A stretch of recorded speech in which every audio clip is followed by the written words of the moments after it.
name and the outlet that you represent. One additional item, once they are on stage, they will go ahead and just start speaking, but the first question will be reserved for a very special guest. All right, thank you so much for joining us.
Hello? We good to go? Yes, good to go. All right, thanks everybody for coming. Really appreciate you guys for showing up. I'll say a few things and then we'll get to the questions. I mean, what an amazing day for the fans of Dallas, for the city of Dallas, and then also for the franchise. Kelly, Ralph, I want to commend you on the job you've done with Cooper, not only putting the ball in his hands, but the person that you've raised. Everybody that I talk to, whether it's the coach, he talks about when I can coach my best player hard, my job's easy. So Jay Kids, you can coach him hard. Cool. His teammates, the first thing they say is he's the most competitive, he's the best teammate I ever had. The people that are around the team, the support staff, like he's not entitled, he just wants to be part of the group. When you talk about building the championship culture and you talk about winners, those are the things that are made of. And so just want to commend you on the job you've done, because he's more than just a basketball player, and that's why he's so special. And with that, I'll open it up to questions.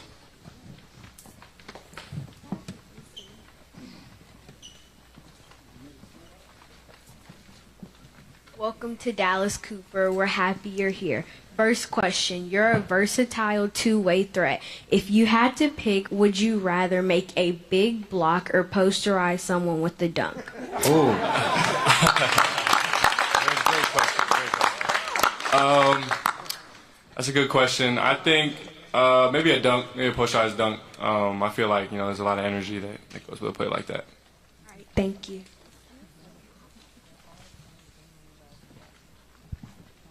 Cooper. Mike Curtis, Dallas Morning News. Welcome to Dallas. Shortly after the Mavericks got the #1 pick, there was a video that surfaced of you, 13, 14 years old, in the Mavericks shirt.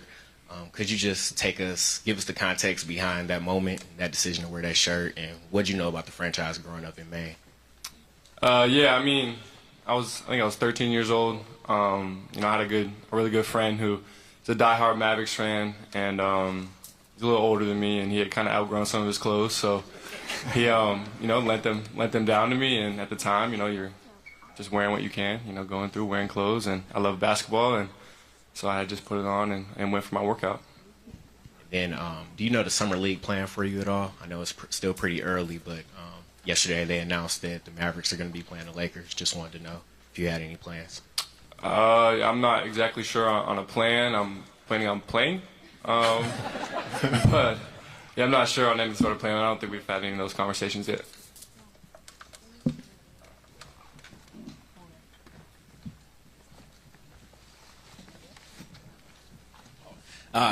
You seem so excited to see Knipple and Malawach both get drafted. What does the success of your teammates mean to you, and how are you going to take that to the NBA? Absolutely. I think it means everything to me, especially those two guys. They're the greatest teammates, the greatest people, that I've had the privilege of spending time with.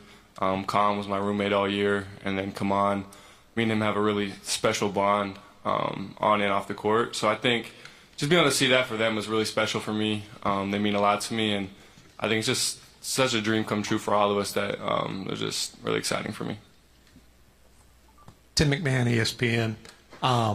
There's a statue of Dirk outside the arena. Obviously, he was the face of this franchise for a long time. He kind of handed the baton to Luka. The anticipation is he would have been the face for a long time. Plans changed.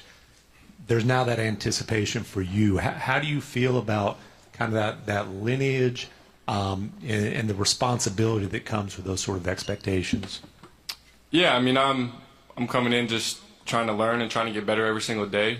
And I think if I can do that to the best of my ability, I think expectations and pressures that other people, will put on me and our team, that will kind of work itself out. So, I'm just trying to come in and be the best that I can be and just win at the highest level. Hey, Cooper, Christian Clark with The Athletic. A lot of #1 picks. They're joining situations where it's gonna take a while to be competitive. What are your thoughts on coming into a situation where they got a lot of talent and veteran pieces already on the roster and kind of built to compete right now? Yeah, I think it's a blessing. Like you said, a lot of people in this position or this situation aren't granted this opportunity. So I just feel really blessed and grateful for the situation I've been given, and I'm just looking forward to being a sponge. Just getting down here. I'm excited to just learn, soak it all in, and learn from the guys that are older and have been through it all before. Cooper, Joey Mastretta with Clutch Points over here.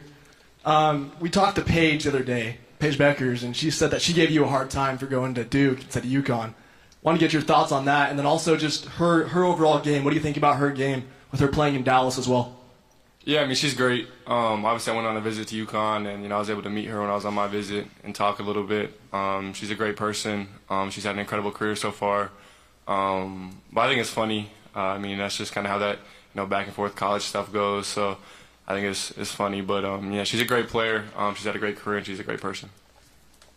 Skyler Dixon with the AP. Cooper, this is quite the scene. The hoopla is only going to probably go up from here. How does being at a program like Duke, a storied program like that, help you sort of deal with what this is today and what you're going to face going forward? Yeah, I think being able to go to Duke and be under that spotlight, it's kind of good preparation. And then even nowadays with the NIL era and stuff like that, college kids are kind of under a bigger microscope than ever.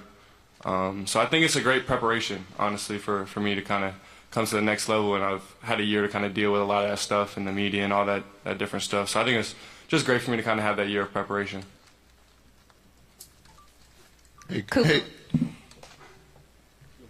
Cooper, Sam Gannon, Fox 4, congratulations. I know you're a fan of the lobster roll, but now coming to Dallas, are you ready to embrace the Texas barbecue and Mexican food scene? For sure. I love Mexican. I love barbecue, so I'm excited to, find some good spots. Hey, Cooper, Landon Thomas, Mavs Fans for Life. Not a lot of number one picks have the luxury of playing with future Hall of Famers when you have Kyrie Irving, Klay Thompson, Anthony Davis. What excites you about that? Yeah, I think like I said earlier, just being able to be a sponge. Those guys have so much knowledge. They've been through so much and they have so much experience that it's just going to be an incredible opportunity for me to learn and grow under them. Cooper, Brad Townsend, Dallas Morning News. Fans and media alike have been trying to pencil you into the lineup, unsure whether guard, forward. What do you primarily see yourself playing, after talking to Jason?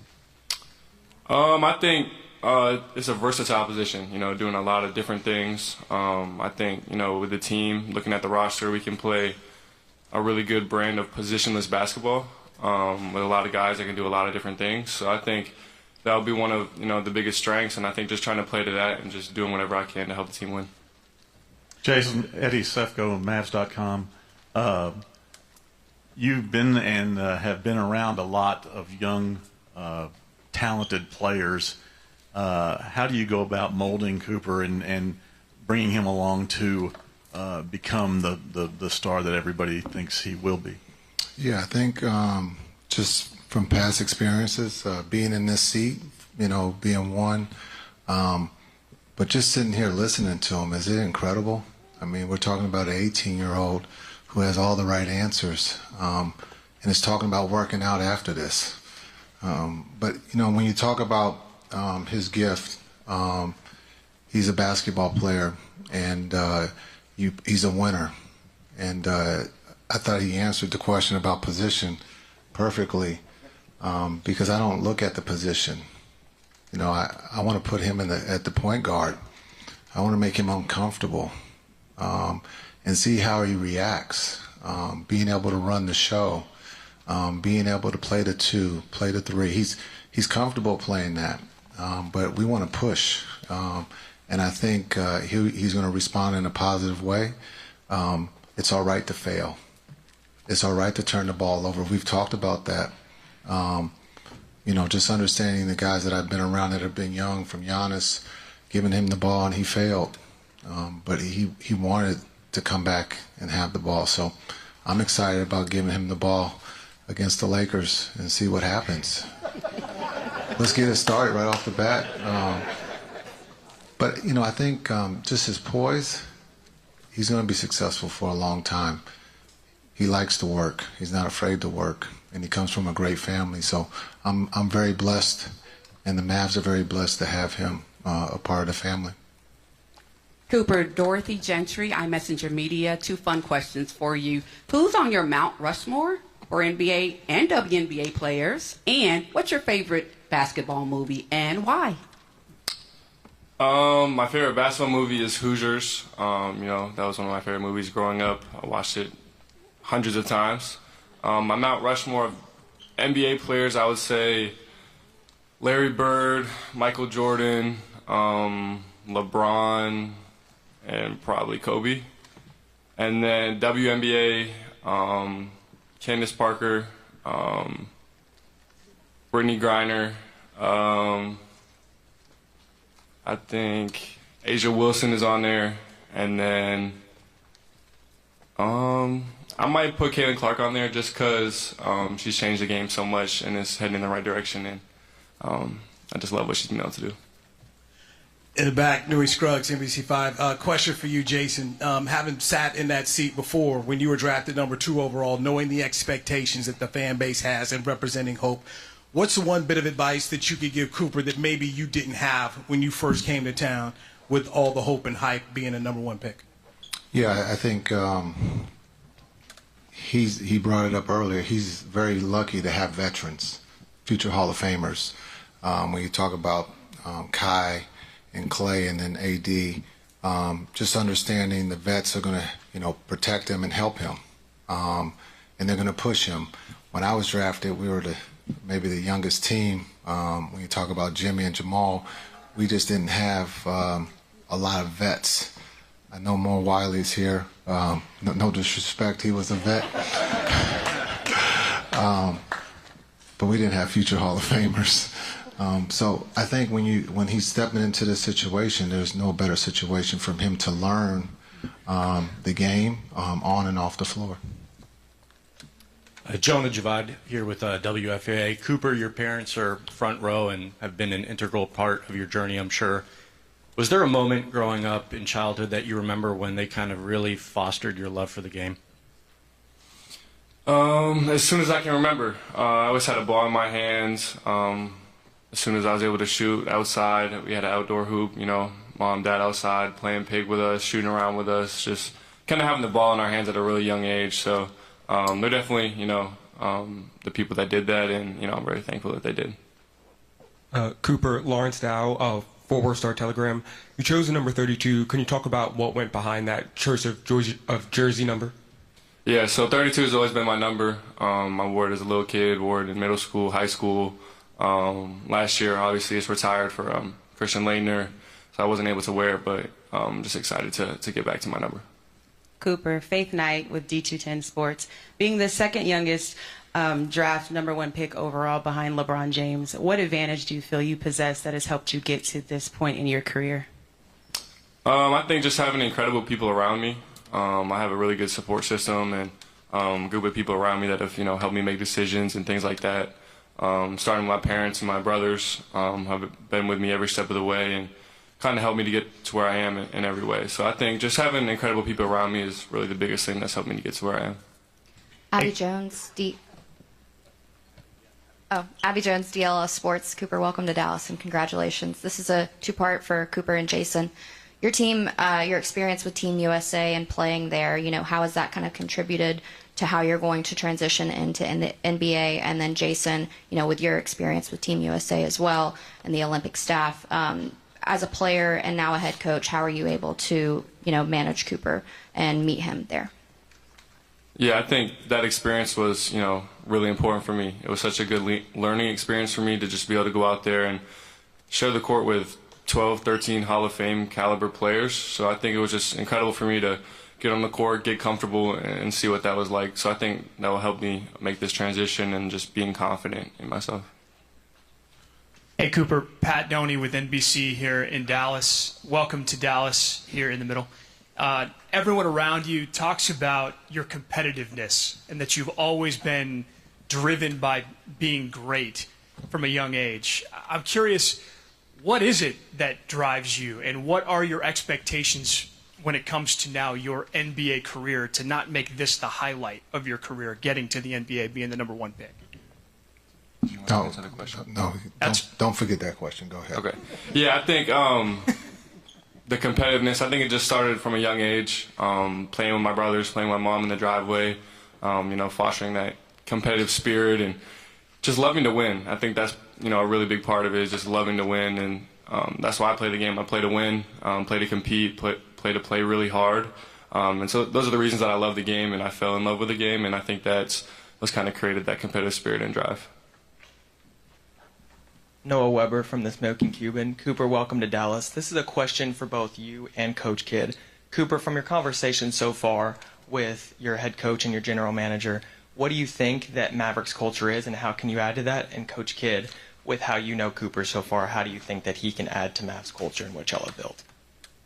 Yeah, I think obviously something that's talked a lot about is, being a two-way guy. The culture of playing both sides of the ball, playing really hard, making the right plays all the time. So I think that's something I'm able to do, at a high level, just make the right plays and play both sides of the ball. I think when you talk about the culture about winning, as he just brought up, he's going to do whatever it takes to win. He might have 10 points one night and 2 steals, but just understanding that it's all about the W's. And so the culture here in Mavs land is about winning, and it's about winning a championship. Cooper, Grant Afseth from DallasHoopsJournal.com. What do you feel like you improved the most during your season at Duke, and what are some of the focuses in your development right now as you put in reps? Yeah, I think just getting comfortable with the ball in my hands. Coach Shire really trusted me with that right away, and I had to go through some mistakes, some trials, some tribulations, and just figure it out. But Coach Shire never went away from me. never stopped trusting me, and I think that's kind of what helps it just really get me comfortable throughout the year and get really efficient. Michelle Montaigne, WFAA. This one's for Nico. Obviously a great draft, but there was a consensus number one in this one. How does having Cooper change the trajectory of the franchise? And then for Jason, what's the best part of getting to coach a player like this who's just 18 years old? So Michelle, I think how it changes the trajectory. We're in win now mode, and so he adds to that. But he's also the future of the franchise. So I think you get 2-in-1, so to speak. So it's perfect storm for us. To be able to coach the number one pick, I think we're all blessed and excited. And so to have the opportunity to coach a young man like this is exciting. And going to the drawing board, as I said, trying to get him to be uncomfortable quickly to see how he handles it. And that's, hopefully running the point guard for us and putting him in different situations. But I'm excited to have someone like this to help us win. Rashad Miller, Dallas Weekly. Of course, you brought up Christian Laettner earlier. Just talk about him and just the former and current Mavericks that have played at Duke, just what they mean to you, and also you being part of the new generation with your brothers that you just played with. Yeah, I think it's incredible. Obviously, starting with Duke, the path, and I looked at past players, and that went into my recruitment. Obviously, watching Tatum and Paolo and Zion, and some of those guys that kind of had the hype and went through it and went to Duke and were able to develop and get to the next level. That was huge for me, and I think obviously having a bunch of people from the Brotherhood, here, Kyrie, D-Live, like that's just huge connections that can help me to be comfortable and have those connections already built. Sean Giggy, WFA. Cooper, you look just to last week. You see the Thunder, the second youngest team to win an NBA championship. Pacers also one of the youngest teams in the league. You're about to help some kids with basketball after this. You're arguably closer in age to the kids you're about to help than many of your teammates. How do you think your youth is going to help a team like this? And do you also think what some of the drawbacks are to being so young?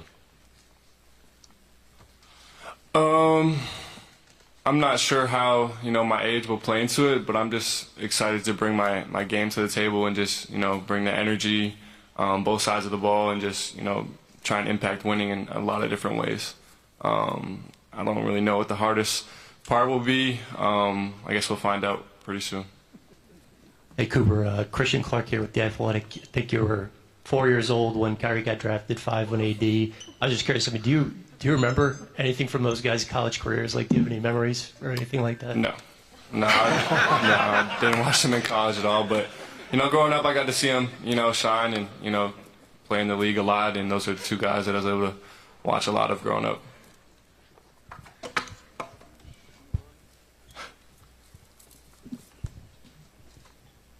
This is a question for Cooper, right here. So you grew up with a twin brother. I'd like to hear, what would you say that your favorite basketball stories with him, and how has he pushed you to become the best player that you are today? I would say, some of my favorite stories would just be, competing and playing in the driveway. Countless times, thousands of hours just spent competing, playing one-on-one against each other.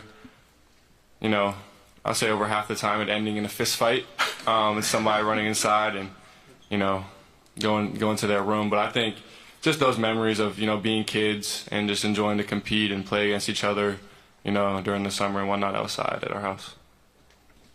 Mike Curtis, Dallas Morning News. Cooper, when you look back at your rookie season a year from now, what do you hope people say about you?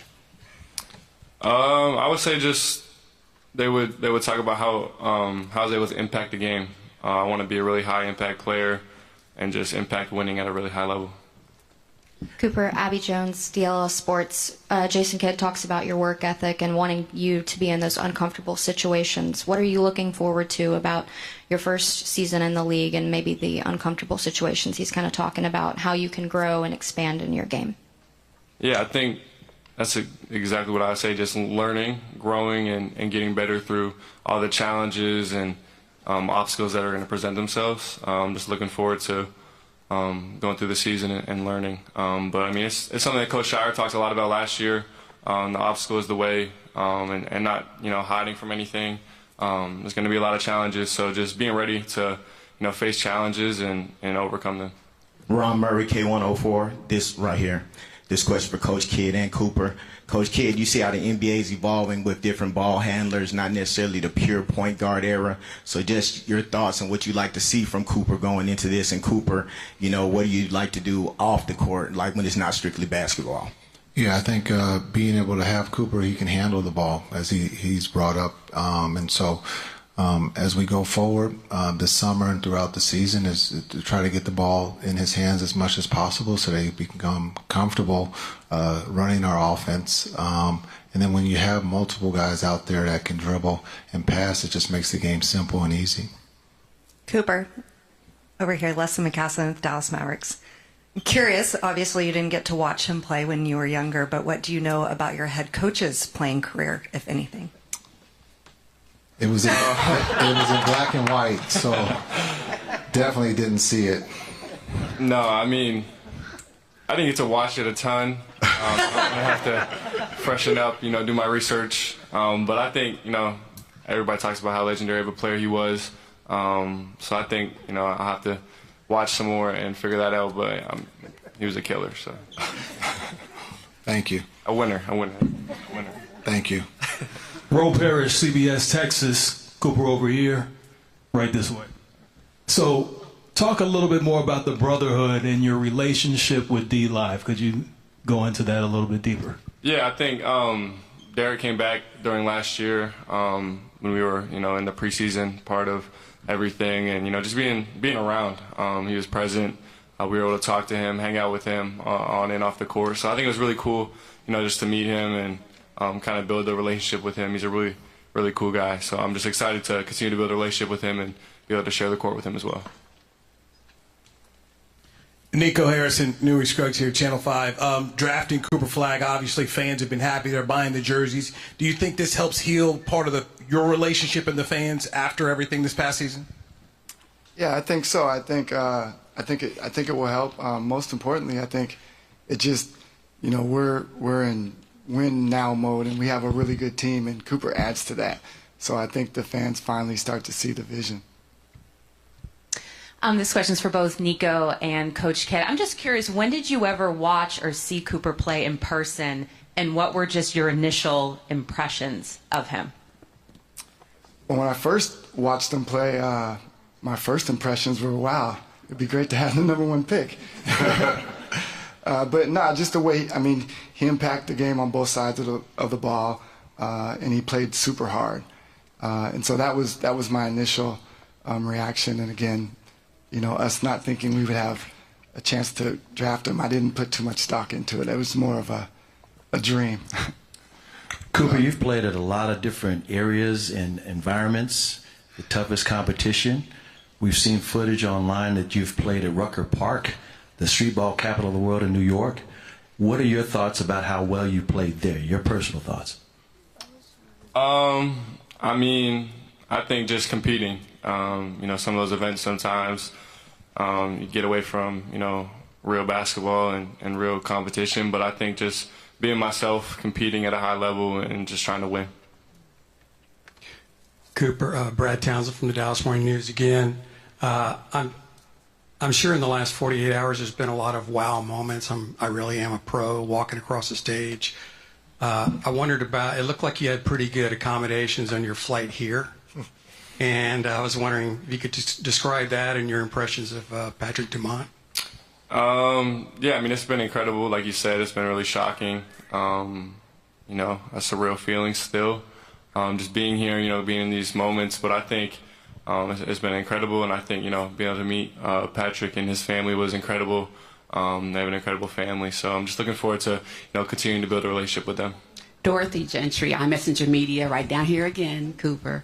2 more fun questions for you. What's on your playlist? What kind of music do you listen to, 1? And then 3 things that you cannot live without. As far as music goes, I'm not huge into music. Never on the aux, so whatever, whoever I'm with, my teammates, whatever they want to listen to, I'll listen to whatever. And 3 things I can't live without, I would say golf, basketball, and my family. Just 2 more questions. Over here? Yeah. Jonah Javad, WFAA. Actually, 2-parter now that you bring up golf. 1, what's your handicap, and are you looking forward to playing with the 2 guys next to you? And 2, what have you known about Texas and maybe the DFW area, whether it's from talking to D-Live or Kyrie or your high school teammate Liam McNeely, who's from Richardson? Yeah, so I think I'm around a 13, 14 handicap, and I'm looking forward to playing them as long as they'll give me some strokes. So that is part of that. And then I would say, as far as the area, obviously, like you said, my old teammate Liam, is from this area, and I was able to visit him a little bit, and I've been through the area a little bit. But it's an incredible area. It's really beautiful. I'm excited to learn the city a little bit more. Cooper here in the back, 33 Sports, Daniel Stevet. Jonah kind of took the thunder with the golf question, but I'm curious, you are in Dallas. Scotty Scheffler, Will Zalatoris, Bryson DeChambeau. Perhaps if you get a chance to play with them, maybe you can take these guys sitting next to you. Are you planning on playing with some of the big stars in golf? I don't know if I'm good enough for that, but that would be an incredible experience for sure. All right. Thank you, everyone, for joining us. One more thing. We're going to do pictures.